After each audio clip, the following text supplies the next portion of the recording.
MR nursing भाषण मित्र या यूट्यूब चॅनलवर सर्वांना स्वागत आहे।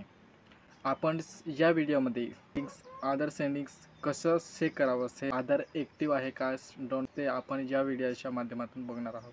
आधार सेंडिंग्स म्हणजे ॲक्टिव्ह आहे की नाही, म्हणजे केवायसी झाली की नाही, हे आपण कशी चेक करू शकतात आपण या व्हिडिओच्या माध्यमातून बघणार आहोत। व्हिडिओ सुरू करूया। तर मित्रांनो, तुम्हाला इथे सर्च करायचे आहे तुम्हाला आधार सेंडिंग।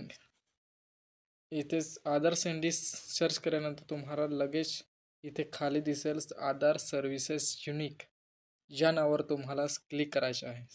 क्लिक इथे पुढची प्रोसेस दिसेल, त्यानंतर आहे खाली आल्यानंतर तुम्हाला लगेच इथे दिसेल बँक सेटिंग्स स्टेटस, यावरती तुम्हाला क्लिक करायचे आहे।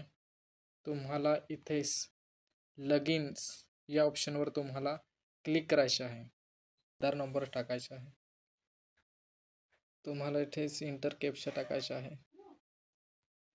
इथे कॅप्चा टाकल्यानंतर तुम्हाला इथे लगेच लॉगिन विथ OTP याच्यावर क्लिक करायचं आहे। OTP येईल, त्यानंतर मित्रांनो तुम्हाला OTP आल्यानंतर तुम्हाला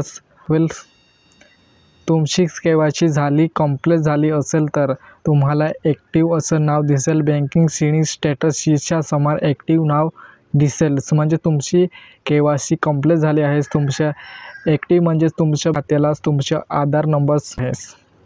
ज्यांचं केवायसी नाही झाली त्यांच्या बँकला आपला आधार नंबर जॉईन नाही, त्यांचं इनॲक्टिव्ह असं नाव दिसेल।